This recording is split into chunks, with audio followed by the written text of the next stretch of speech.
Salamat po kapatid. Magandang umaga po sa inyong lahat. Ako'y kinakabahan sa ganong entrada ng pagpapakilala. Kasi meron nagpakilala sa akin eh. Sa Mindanao ako noon, konferensya pa naman. Ngayon, tawagin natin si Pastor Hell. Balignasay. Naging impyerno yung pangalan ko ron. It's good to be back here on an annual visit dito sa inyong napakagandang lugar kung saan kayo nagtatrabaho. Residente na rin ninyo to with your employers. Salamat, narinig ko yung prayer kanina para sa mga employers ninyo na dinadaluyan sila o ginagamit ng Panginoon sila para tayo ay matulungan din. Salamat. Well, paano ba ako magsimula? Ayan. Kasama ko ngayon ang ating mahal na may bahay, si Ate Emmy. We just celebrated this year, January 2nd, 2026, our 44 years of married life. Kaya, 44 years ng hirap at ginhawa.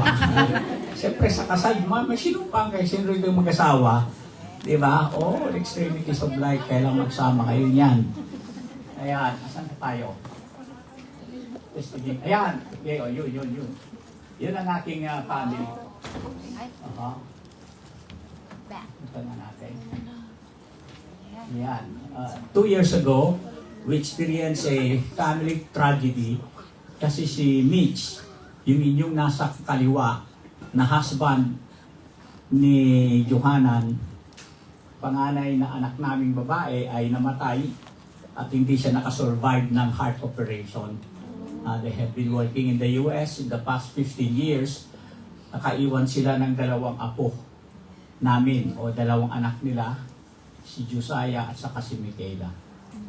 Yung aking bunsong anak, si Jezreel, yung katabi ko, ay nagtuturo siya sa public school sa Quezon City. Doon kami nakatira ngayon at may asawa din siya at may apo. So tatlo na ang apo namin. At sino rito ang masasabi ang kanyang pamilya ay masaya? Bakit siya iba slow motion eh? Kasandali lang ha? Parang decipher pa eh. Hindi makadiretso eh. Alam ko, relax lang. May mga pagsubok tayo sa pamilya. Hindi yun ang tinatanong ko sa inyo. Ang tinatanong ko, sino may masayang pamilya rito sa kabila ng lahat, di ba? Hamon yan eh, may mga hamon yan. Itong pagwawakas ng taong ito ay talagang may family challenge kami sapagkat I went through a major operation. No? Bakit tatlong major operation? Sapagkat nakita nila sa aking sitwasyon, according sa assessment ng mga doctors na tumingin sa sitwasyon ko, by the way, ako ay natagpuan nila na may stage cancer number 4. Sa kabila ng kabisihan ko, hindi ko pinapakinggan yung mga doktor na to. Basta sabi ko, basta makalakad, makahinga, makapagtrabaho, makapagturo, makapag-preach, ayos. Parang it's my fault then of not carrying my body on the other side. Aside from the fact that 2 surgeons already said, Pastor Hill, you need to take surgery. Okay? Sapagkat meron po akong tinatawag na papillary thyroid carcinoma cancer, stage number 4. And because of that, yung Holland kalaki, lumaki ng kasantol kalaki, nag-metastasize pababa, so it affected my manubrium mass in chest bone. At hindi lamang yan, something going on pala sa loob na ng katawan ko. So I was set ng surgery nung November 28. Tinanggal yung aking thyroid. Another set of surgeon came in, tinanggal yung manubrium mass. And then another plastic surgeons. Nakita yung 3 ribs ko ay kinain na ng cancer. Kaya yung 3 ribs ko tinanggal at dinisect. Nilagyan ng parang bridge at nilagyan ako ng titanium dito sa aking dibdib. At nilagyan nila ng mesh. Tapos yung aking muscle dito sa lower chest ko ay inislide ng doktor para ma-cover up. Ito sa 17 hours operation. Akala ko hindi ko na maabot ang 2026 eh. All the plans ng Beloved Conference kay Risa, kaya ko to, ma-operahan ako 2020, I was counting days and weeks and months, kaya ko makapunta dyan, by God's grace. So, nung pinasok ako ng 3:30, ng November 28, pwede ba kong umupo? Nakikita niyo ako sa likod. Pinasok ako ng 3:30, I was so jolly and happy. Wala akong takot eh. Wala akong takot talaga. So binaba ako sa 3rd floor, sa aming regular room. Nilagay ako sa operating room, sa baba. I was singing. I was, looking at people around me. Now, it dawned on me, nung nilagay na ako sa operating room na ganyan, napakalaki yung operating room na yan, Tapos natapat ako, doon sa bilog na bumbilya, sabi ko, doon ako natakot kasi langit na ba ito? Entrada na ba ng langit ito? Nanginig ako talaga, mga kapatid. I felt all alone, Parang nagpapawis na ako ng ganyan. So, 11 surgeons came up, 3 rito, 2 anesthesiologists, dito, endo ko, meron pang ENT, meron pang 2 nagchichismisang doktor sa likod ko. Sabi ko, mga doctors kako, before you go into operation kako, can I pray? Oo, okay naman, nag-pray kami. So here comes an anesthesiologist, nilagay na niya yung anong tawag doon? Yung oxygen. Yung mask, oo. Sabi niya, Sir Hill, you try to breathe yung sa nostrils mo. Nakakahinga kayo? Siyempre, hindi ako makasagot na natapalan. So, thumbs up ako. Okay, good. Good, Sir Hill. You try naman yung bibig mo. Yun naman ang huminga ngayon, ha? No? After that, mga kapatid, suck out na ako noon.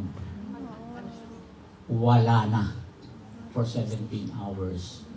I just want to say thank you for 7 things that God had shown me in those ordeal, mga kapatid. Ang hirap ng pinagdaanan kasi after ng operation ng November 28, mabilis, nilabas ako ng December 5, Mami. Pero series pa ng check-ups. Post-op ang tawag dyan. Kasi may nag-swell, may nag-liquefy, whatever na tumumbok sa breast ko. Kailangan nilang, ang dami kong granada rito. Yung granada, yung sumisip-sip ng mga kung ano. Andiyan, marami pa na pinagdaanan. Napakahirap. Labas-masok kami sa operating room after that major operation, pero lumabas kami. Doon kami, sa ospital po kami nagpasko. Doon po kami nag-New Year. Doon po kami nag-anniversary. Kasi January 2 eh. Anniversary namin. Lahat. Kami ata tao lang sa ospital eh. Diyan. Subalit, salamat sa Panginoon. Unang-una, yung adverse effect ng mga gamot. Talagang mga painkillers, mga antibiotics, steroids, mga sinasaksak sa yung sa oo, mayroon pang Oo, ganyan. Oral, walang adverse effect. Ang lahat ng yun. Number 2, walang adverse effect yung anesthesia. Sapagkat sinaksakan ng anesthesia sa spine. Sa spine. Hanggang ngayon masakit pa eh. Ang spine, ang laki ng karayom. Kaya iniinda ko pa yan. Pangalawa, ay hindi ako sinalinan ng dugo. May 2 bags na dugo na prepare mga doctors eh. Ang type ng dugo ko ay A+. Yeah, A+. So, alam niyo, nagka-college kayo ha. Lalo na kung saan kayo galing na university, yung mga letter grade, number grade. No, A+. Yan daw ang blood type na dugo ni Kristo. A+. Alam niyo, A+, pag kayo sa university, mayroong sa amin, sa seminary, ay letter grade kami. Hindi kami number grade. Pag ang papel mo ay A+, alam niyo ibig sabihin ng A+, sa number grade, 98 to 100 yun. Mataas yun. Kaya A+ ako. Nangongopya lang ako naman nun. Sa mga papers ko nung araw. Pangalawa, nireserbahan ako ng room sa ICU. In case lang. Pero hindi nagamit po yun. Nung sinabi sa akin ng anesthesiologist, kasi anong tawag doon, mami, talagang kontrolado talaga eh. Alam nila yung per square second, alam nila na diyan na maglalaps yung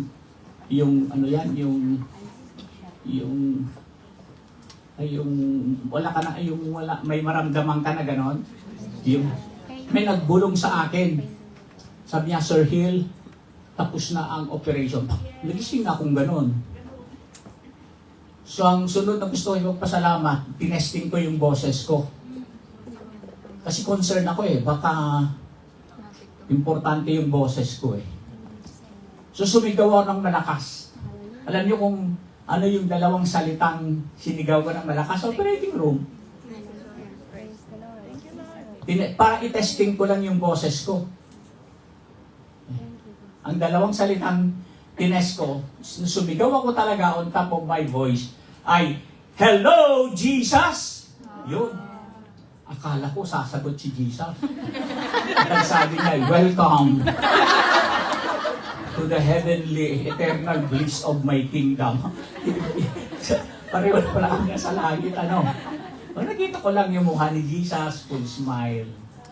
Ganyan. Hindi lamang yan. Yung finances namin. Gumasta po kami ng 7 digits po. Oo. Alam mo, sa hospital na yon, mag-deposit ka na. May 11 doctors. Lahat may professional fee yan. Yung 3, winave nila. Kasi mga Christians, kilala ko kung saan sila umaaten na simbahan, kilala ko rin yung mga pastor nila. Sila nagsabi, Pastor, i-wave ko na yung... Ang laki nun, 3, pero merong isa. Di ba, Mami? Lahat na nakapirma na para ma-release na kaming umalis sa ospital. Ayaw pumirma. Sapagkat gusto niya isang bagsak. Kasi napakiusapan na ni ibang doctors eh. Parang sa inyo din, di ba? Pag may utang kayo, pwede ba utay-utay, di ba? Parang Bombay. Pag-usapan naman ng mga yan eh. Pero itong isang to, umiyak kami talaga. Dapat down ho kayo. Magbayad kayo ng buo. Sabi ko sa asawa ko, magkano pera mo sa wallet mo? 50 pesos. Dito 6 digits eh. Ano na tayo ngayon? But the Lord has provided. Amen. Pang-7 ay wala pong diet restriction po. Wow. Yeah, so walang bawal-bawal, walang ganyan-ganyan. Makakain ko lahat. Siya nga pala, dalawa lang ang bawal sa akin tungkol sa pagkain. Bawal mabitin at bawal magutom.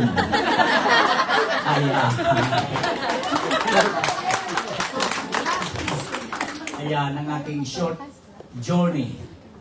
3 doctors gave me medical certificate fit to work, fit to travel here and abroad. 3 doctors po yan, yung General Surgeon, yung si nuclear doctor, may nuclear doctor yung kasi after the post-operation mga kapatid, ay nag-undergo ako ng therapy. Yan ay yung radioactive iodine, no? Kapatid, tabletas lang yon, pa! After my operation, kasi nga may mga cancers sa katawan eh. Pinainom ako ng 3 tabletas, highly radiated yung katawan ko. So walang dapat ibang kasama ko sa kwarto ng 6 na araw, 6 na gabi. Kaya pinauwi ang misis ko. Yun ang 6 na araw na pinakapayapang buhay ko. Isolated ka ng 6 na araw. Mabubuang ka rin naman talaga eh. No, kasi nga ang taas ng radiation ng katawan mo, 700, naging 280, naging 160, naging 80, o naging 60. And then it went down to 24. Doon na ako nirelease. But don't huwag sa mga buntes at saka sa mga bata. During that time, pero ako okay na ngayon. 0.2 na lang ako ngayon. At siya nagbigay, yung nuclear scientist at saka yung plastic surgeon. So this coming week, after this, we'll go to Dubai and Amsterdam. I hope na kaya ko pang maglakad-lakad sa paki-ekes-ekes na daanan dyan. Pag hindi, magpapaikot na lang din ako doon sa windmill doon. Para ayos ang buto-buto. Salamat sa pagbabasa sa Joshua chapter 3 kanina. Salamat. Sana when you are reading the scripture, mga kapatid, you focus on your spirit because every word the Lord is speaking through us. Doon ako naniniwala. No? At sinabi dito, they had been in the land of bondage for 400 years. Alam niyo yon. During the time of Moses, now they've been released. Okay? They're now exiting based for the promise of God that they will now go to the promised land. Now, Joshua chapter 1, Joshua chapter 2, the story of namatay si Moses, and now Joshua chapter 2, Joshua takes the command. And then Joshua chapter 3, this is now preparation for them to enter the promised land. Okay, after 3 days of preparation. Napakaganda ito. Itong Exodus chapter 3. While the people were in the wilderness, nagulantang sila sa isang breaking news. May breaking news na nag-spread doon sa kampo nila for about 2 million na mga Hudyo yan. At ang headline sa breaking news na yan, sa Sinai Wilderness, siyempre, magtatanong kayo, wala pa namang dyaryo nun. Gawa-gawa ko ng introduction na ito, ha? At ganito, yung breaking news doon sa camp nila. Okay? At ito po yun. Ayaw mo po. Iyan. God's chosen people prepare for the crossover of the promised land and take possession of it. Nagulantang sila doon. Habang itong tabloid na to, ay talaga, nandito tayo sa wilderness, ngayon ay pupunta na tayo sa kabila. They will now cross the Jordan River. Okay? Okay? It is a breakthrough indeed. After 40 years of wilderness journey, a new beginning has come. The Israelites now enter the promised land. Pakibasa ninyo yung 3 letters dyan na naka-yellow shade. 1, 2, and go. Excitement, expectation, eagerness. Ganun sila, mga kapatid. Sabi, ikaw ba naman ayaw mong tumira permanently sa ganyang sitwasyon? Gusto mong pumunta doon sa kung saan kayo tinawag ng Panginoon. In Joshua chapter 3, Joshua addresses the Israelites at the Jordan River before they cross into the promised land. He instructs them to follow the Ark of the Covenant carried by priests into the river, promising that the water will be miraculously parted. This event signifies their transition from wandering in the wilderness to possessing the land God promised them. Yan po yung picture po yan. Dito sa side na to, di dyan sila galing sa wilderness. Ano ho? Dyan sa bandang baba na yan, dyan ang Egypt, dyan sila nagpaikot-ikot for 40 years now, nandyan na sila. Sila ay tatawid na ngayon at papunta na rito sa Kanaan, dito sa Promised Land. Okay?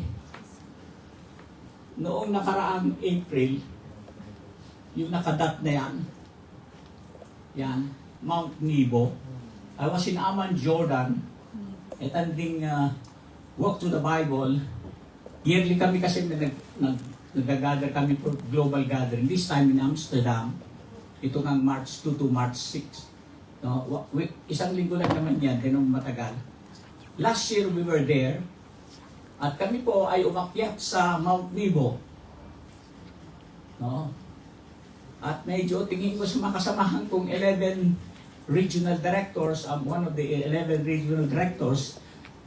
I am the regional director of Southeast Asia Pacific, covering 44 countries. Puro kami matatanda.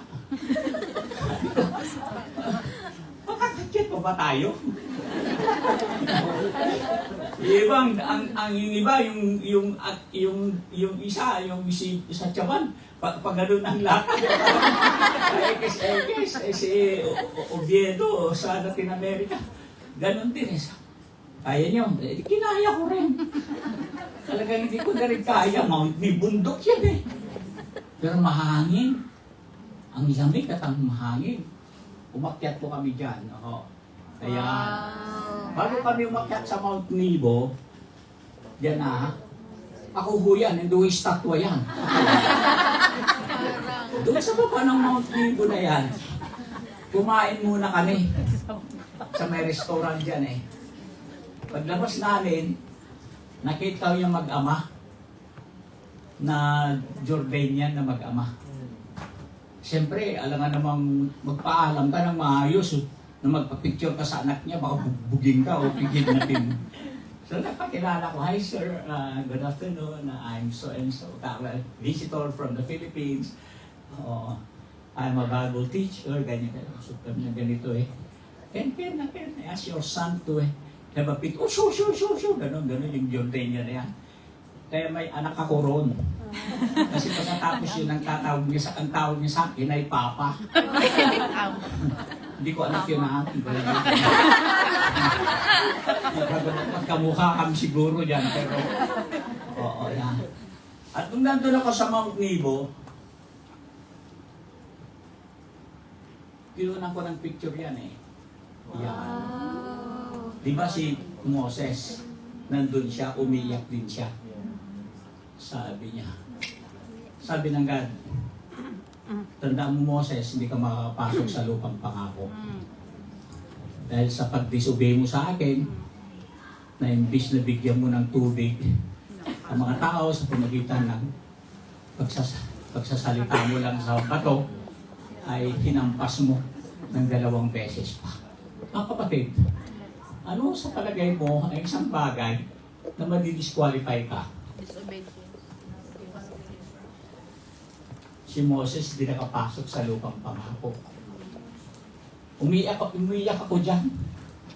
Sabi ko, Panginoon, ano kaya isang bagay na hindi ako yung ganting pala mo ba? Hindi ko talaga fully ma-enjoy. Meron ba? Tanin mo sa katabi mo, kapatid. Ano isang bagay na madidisqualify ka? Kaya si Moses, nakakausapin ko yung bato, hindi ganun. Siguro the way we live, di ba? The way we live sa Panginoon. So nandyan, tagal ko dyan. At tinatawag na nga ako dyan, ako nang ata nahuli. Kasi may sakyan kami sa bandang ilalim niya. So yan, nagpuntang mga tao dyan, nag-ipon-ipon dyan sa Yan, makita yan yung Abel, Shittim. Makita natin yan. At sila'y ready na tumawid.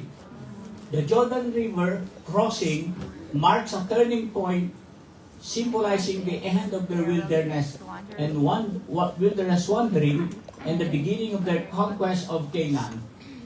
The miracle also serves to establish Joshua as the new leader of the Israelites, confirming his authority after Moses. Topic natin gumagin ko, hear and obey. The secret to successfully crossing over. Hear and obey. We hear God's word. We obey God's word. Sapagkat ang daming sinabi dyan sa Joshua chapter 3 na yan. Okay? In order for us to have a safe crossing on the other side, at meron, mga kapatid, sabihin ko, anong mangyayari doon? Pag sila'y makatawid, babanggitin ko na, heads up it po ito. Nung nasa loob na sila ng lupang pangako, that's the time, babanggitin ko ulit ito sa conclusion, that's the time that God stopped sending them manna. Hindi na nagpadala nung nandun na sila sa lupang pangako. Kasi, pag nandito kasi sa wilderness, mana ng mana binibigyan ng Panginoon kasi rin nagkamanas-manas na.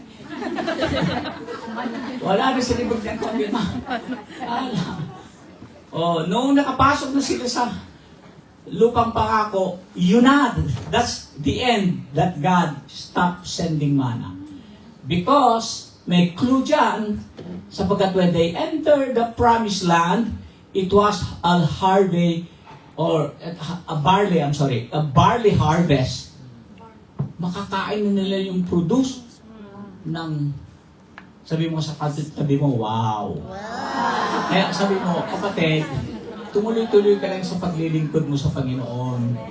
Kung maalab ka ngayon, patuloy kang maging maalab. At patuloy kang maging maalab ka pa. Hindi yung, kung nanghihina na rin Huwag na nga lang. Huwag ganyan. Sabi mo sa katabi mo, sis ka mo, brad ka mo, ay umayos ka na. Umayos ka. The phrase crossover and you will see often refers to a transition or journey where a change in perspective or situation leads to a new understanding of experience. In the Old Testament, the Israelites crossing the Jordan River marked their entry into the Promised Land after wandering in the wilderness. The crossing over signifies a transition from hardship to a land of abundance and fulfillment. For 40 years, 40 long years, what would it take for a crossover to succeed, mga kapatid? Tignan natin ito. Okay. Preparation of God's people. How are they to prepare? Para sila ay makatawid ng matiwasay at ligtas dyan. Unang-una, tignan natin. Early in the morning, Joshua and all the Israelites sent out from Shittim and went to the Jordan where they camped before crossing over. After 3 days, officer went through the camp, giving orders to the people. May lead time. No? Ngayon, when you see the Ark of the Covenant of the Lord your God and the Levitical priest carrying it, you are to move out from your positions and follow it. Now, there's a particular distance na binigay ng Panginoon. Kasi ang mga Levitical tribe na to, sila lang yung may kapamahalaan na hawakan o kaya pamunuan ang pagbubuhat ng kaban ng tipan. Ang salita ng kaban ng tipan, dyan sa Joshua chapter 3, ay minention ng 9 na beses. Gusto kong banggitin ang significance ng the Ark of the Covenant. Okay? O manhin na umupo ulit. Ano? 9 na beses binanggit dyan. Sapagkat ang Ark of the Covenant, ito ay kanilang binibitbit ito maski nung panahon nila David, nung panahon nila Solomon, na pag sasabak sila sa gyera, ay ay kanilang binubuhat yung kaban ng tipan at ililalapit sila sa giyera, sa giyerahan. Para sila ay swertihin. Ay, hindi, delete.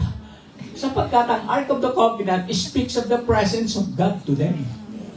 Hindi sila matalo-talo yan pag nandyan yan. Kaya nga si David, siyang nag-organize ng tent. And then finally, ay si Solomon na ang nag-build ng temple for the permanent place. So ganyan yan, no? Yun ang lead nila. At merong distansya. Okay? Ito yung distansya na to. Then you will know which way to go. Itong chance sa kanila. Since you have never been this way before. Hindi nyo alam itong lugar na to. Papasok na tayo, pero hindi natin alam sama-samang lugar na to. But keep the distance about 2,000 cubits between you and the ark. That's the second mention of the word Ark of the Covenant. Do not go near it. Pag bibigyan ko kayo ng klarong distansya niyan, ito ay mga kulang-kulang na 1 kilometro kalayo. Medyo may malayo, pero makikita mo siya. Kung walang mga puno dyan, walang mga building dyan, makikita po yung grupo ng mga Levites dyan. Pag nag-move sila, ay mag-move na din tayo. Kung sila ay pumunta sa direction ng ganon, abay sundan na natin sila. No. Sa makatuwid, sila nagkakaisa. Kapatid, ganun ata talaga sa isang simbahan. Kung gustong ma-attain o ma-achieve ang gustong gawin, hindi yung kanya-kanya. May pupunta ron, may makikipiesta ron, may atin ng burol doon. Walang talagang gustong isang puntahan sa gusto ng Panginoon na gagawin nila. Joshua told the people, consecrate yourselves, for tomorrow the Lord will do amazing things among you. Preparation pa lang yan. Mga kapatid, in every blessing, in every challenge, in every specific experience meron tayo na gustong ipakita ng Panginoon ang next blessing sa iyo, na ibibigay ng Panginoon, kailangan makapaghanda ka. Sabi mo sa katabi mo, dapat makapagprepara ka. Pag hindi ka seryoso rito, huwag ka nang sumama dyan. No, huwag ka nang makialam dyan. Kung hindi ka rin lang sarili mo, ay sigurado ka. Sila, nagkakaisa talaga. Walang naiwan nga sa kanila eh. So Joshua said to the priest, take up the Ark of the Covenant and pass on ahead of the people. So they took it up and went ahead of them. Yung ganung distansya, 1 kilometro. Hindi pwedeng lapitan ng tao ang kaban ng tipan. Okay? So tingnan natin to. Itong verse 7. And the Lord said to Joshua, today, I will begin to exalt you in the eyes of all Israel, so they may know that I am with you as I was with Moses.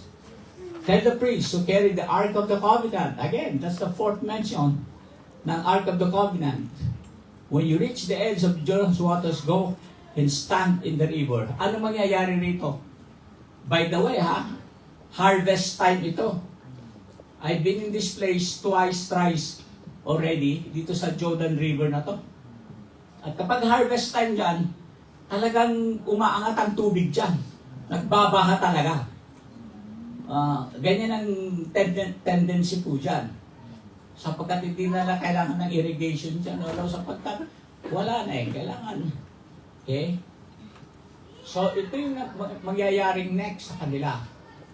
Tell the priests who carry the Ark of the Covenant, when you reach the edge of the Jordan's waters, go and stand in the river. Ito yung sinabi niya sa mga Levites. Ang mga tao, nakamatsyag lang sila sa susunod na eksena, sa susunod na mangyayari. So, preparation of God's people, follow the Ark of the Covenant. Ang challenge dito ay, gaano kayo ka-discerning sa presence ng God? Because the Ark of the Covenant symbolizes the very presence of God to His people. Gaano kayo ka-discerning sa leading ng Panginoon sa buhay ninyo? No? When was the last time you are hearing God's Word? Hearing His voice? Kapag nag-pray kayo, andyan. Now, one of the things that transformed me or changed me sa aking ordeal, I got closer to the Lord. Hindi yabang ito. Napakalapit ko sa Panginoon. I don't know. Siguro ayaw ko pa talagang mamatay, kaya oh, I don't know. That exactly happened to me. Na no, hindi ko ma-explain the way I talk, the way sa mga tao sa church, sa mga kaibigan ko, when I pronounce to them, mga pastor ko, hi, hello, beloved pastor, God's servants. Natutulala sila. Bakit yung Pastor Hill? Iba ng mga wordings na bumabalik sa bibig. Mga ganun. Mga praise and worship namin, talaga namang putak-putak din sila ng talagang encouragement. You are truly a humble servant of God, truly committed to work for the Lord without any pay. Jesus loves you. Mga ganun yung mga sa group chat namin. Mga kapatid, kumusta kayo?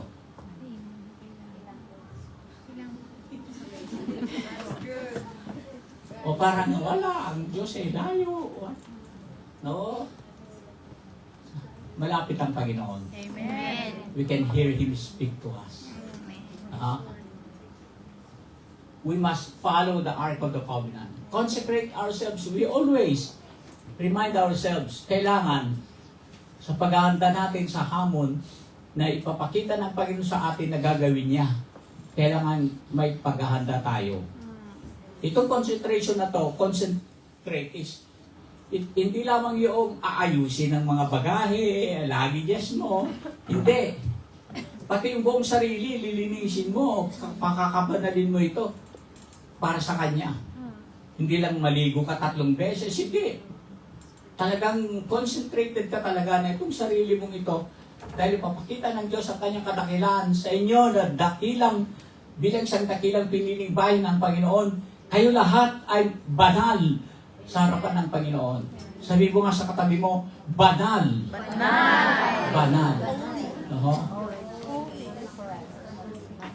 Tatlo, remember God's presence. Ito yung gusto ko na i-remind sa akin itong mga nangyari sa akin noong mga 3.5 months ng ordeal ko. I want to be closer to God. I want to be closer to God in my prayer life, in my devotional life. At yan lang siya. Sino rito? Pag nagde-devotion siya, parang kausap lang niya ang Panginoon. Panginoon, kumusta ka? No? Kumusta mo? Kumusta mo tayo, Panginoon? Halika. Huwag mo namang hamunin siya. Halika nga, may ganyan. Pwede. Because God is a relational God. Amen. Hindi siya. Sabi niya, halika, magtutus tayo. Come, let us reason. Sabi niya, di ba? Let us reason together, say it to Lord. Proclamation of God's precept. Kailangan din yan. No? Joseph said to the Israelites, come here and listen to the words of the Lord your God. Eto na. Nung nakapaghanda na sila, ready to cross the Jordan River with the Ark of the Covenant and the Levites carrying it, may clue na yan, may importanteng aspeto sa kanilang paghahanda.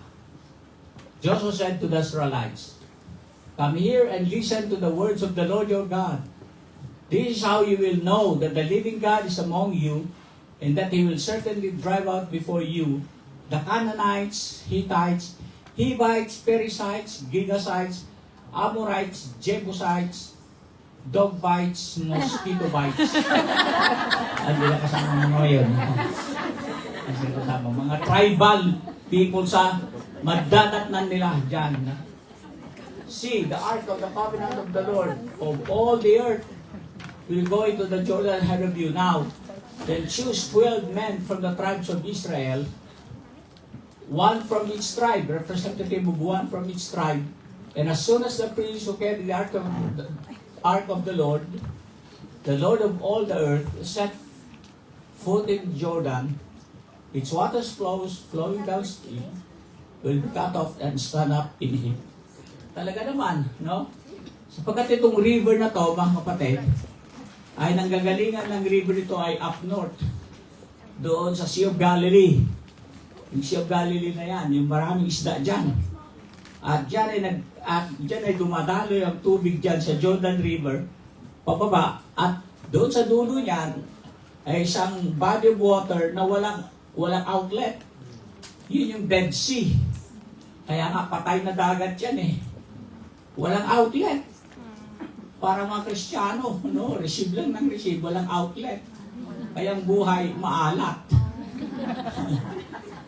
Hindi katulad ng Sea of Galilee, no? Na nagbibigay, no? Nakaka-receive siya ng fresh water doon sa Hebron, doon sa bundok, sa taas niya, sa Mount Hermon, sa Mount Hermon, nagyayelo yung tuktok niyan, natutunaw, bumababa dyan sa Sea of Galilee. Ito naman, ang nag-out ay bumabagtas siya sa Jordan River. Sabi mo sa katabi mo, ikaw ay dapat ay Sea of Galilee ka. Hindi ka Dead Sea. Okay. So the living God assures them of victory. Sinasabi ko ito sa inyo. At ang salita ng Diyos, tandaan natin, walang mintis. Walang mintis. Nako'y nasa ospital. Pwede ba kong pagkwento? Sabi ko, Lord, gusto ko pa humabuhay ng ilang taon. Gusto ko pang makapaglingkod sa inyo. Ngayon ako ay 60 lang. 60. Nag-uusap kami ng Panginoon. Ganyan, kalapit kami ng Panginoon sa ospital. Misis ko, nakapulong kasi pagod na rin. Pero Lord, gusto ko pang dagdagan niyo po ang buhay ko. Sabi ng Panginoon, dagdagan ko ng 9 years. 9 years, okay ka na ba dyan? Diba? Di, magkatotohanan tayo rito, no? Hindi na 60 lang years. Ako ngayon ay 68 years. Wow. Sabi ng Panginoon, sige, dagdagan ko pa ng 9 years. Di, 77, di ba? 77 years, sabi ko, di Lord, di. So, kinindatan ako ng Panginoon. Ayun, 77. What comes next ay tinignan ko sa e-Bible ko kasi nakakabasa na ako eh. Tsaka may internet naman yung hospital. Tinignan ko yung Psalm 77. Kasi 77 years old eh. Oo, pero huwag niyong tayahan sa wedding yun. Sa 68, sabi, uy, yun ang in-impress ng Espiritu eh. Read 77 ang sabi, okay. Tinignan ko, uy, ang galing nga, ang ganda ng talatang to, mayroong 20 verses. Sabi ko, may memorize ko ito, Panginoon. No? Psalm 77. And God led them as his true shepherd of his people. In the hand of Moses and Aaron, he led them. Verse 20 yon. Pero in verse 1 to 19, hindi ko pa memorize. Pero memorize ko na rin. I stress out to God and pulled up. Diba? Na-memorize ko na rin yung verse 4 doon. No? At least may 5 na. Importante yun, no? Pag nagsalita ang Panginoon, tiyak yan. Pag may mga suliranin kayo at meron kayong ini-inquire sa Word of God, yung pangako niyan, tiyak yan. Tiyak yan. Yung needs namin, mga kapatid, grabe ha, yung 7 digits na yan, saan naman kami kukuha ng ganyang kalaking pera? Lahat na ata eh, pati balahibo ng pusa namin, gusto ko nang ibenta per kilo, wala eh. Hindi aabot talaga. But the Lord provided. Amen. Yung needs na yan. So, when you are prepared, and when you are anticipating God's blessing over there, no? Ang presensya ng Panginoon, importante yan, at ang salita ng Panginoon, importante din. Amen. Panginoon, sinabi ninyo to. Natatakot ako, pumarian. Hindi ko alam ang mangyayari dyan sa lugar na yan. But because meron kayong sinabi at meron kayong sinalita at ito yung salita ninyo, panghahawakan ko ito, Panginoon. Ganon ang mga Israelita, mga kapatid. The living God assures them of victory. The Lord of the earth shows them a miracle. Nakita nila yan. Talagang huminto ang pagdaloy ng tubig para makatawid ang lahat ng tao papunta sa kabila. So the proof of God's power, ganyan ang nangyari. No, huminto. At sila ay nakadaan doon sa kabila, mga kapatid. So, when the people broke camp to cross the Jordan, the priest carrying the Ark of the Covenant went ahead of them. Now, the Jordan is at flood stage all during the harvest. Yet as soon as the priests who carried the ark reached the Jordan, their feet touched the water's edge, the water from upstream stopped flowing. Miracle happened. It piled up in a heap a great distance away at a town called Adam in the vicinity of Saritan, who had the water flowing down to the Sea of Arabah, that is the Sea of Galilee, or Dead Sea, I mean, was completely cut off. So all the people crossed over the opposite Jericho. So the priest who carried the Ark of the Covenant of the Lord stopped in the middle of the Jordan and stood on dry ground, while all Israel passed by until the whole nation has completed crossing on dry ground. The proof of God's power. Pakibasa natin. 1, 2, ready, go. The water from the upstream stopped flowing and the Israelites crossed over opposite Jericho. Opposite Jericho. Kaya sila ay nakatawid. Isipin niyo yung galing sa taas. Mga kapatid, huminto dyan sa bandang gitna. Dito yan. Yan, dito. Dyan, nag-overflow ang tubig dyan. Hindi na dumiretso rito to give way sa mga taong tatawid sa Jordan River na yan. Wow. Naligtas. Okay? Another, number 2, 1, 2, ready, go. The whole nation had completed the crossing on dry ground. The whole nation crossed the Jordan on dry ground. Ano ang, ito yung sinabi ko kanina, pakibasa yung Joshua chapter 5 verse 12, pakilakas, 1, 2, ready, go. The manna stopped the day after they ate his food from the land. There was no longer any manna for the Israelites, but every day they ate the fruit of the land. Hindi na po minamamanufacture yung pagkain nila, mga kapatid. They now enjoy the produce of the land. Na sinasabi nila, that land that will that I will give you is a land flowing with milk and honey. Magtiis-tiis lang kayo. Pararatingin ko kayo doon sa lupang pangako na ipinangako sa inyo. Okay? Questions to reflect. Okay? Pakibasa ng malakas ito. Personal question yan. Mamaya bibigyan ko kayo ng corporate question sa number 2. Okay? Can we read all together? Question number 1, please. Go. What steps would you take to cross over successfully so you can experience breakthrough and miracle in your life? I don't know of you. Baka yung iba sa inyo ayaw pa eh. Marang pa mga bagay na hindi maayos-ayos dito. Ayaw mo siyang mag-move forward. Gusto niya dito pa rin. Gusto pa niyang mag-dwell doon sa nakaraan.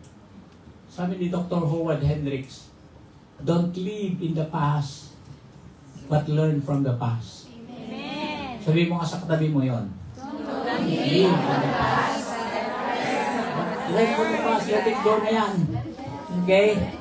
Learn mo na mga yun. Ang dami mo ng mistake dyan.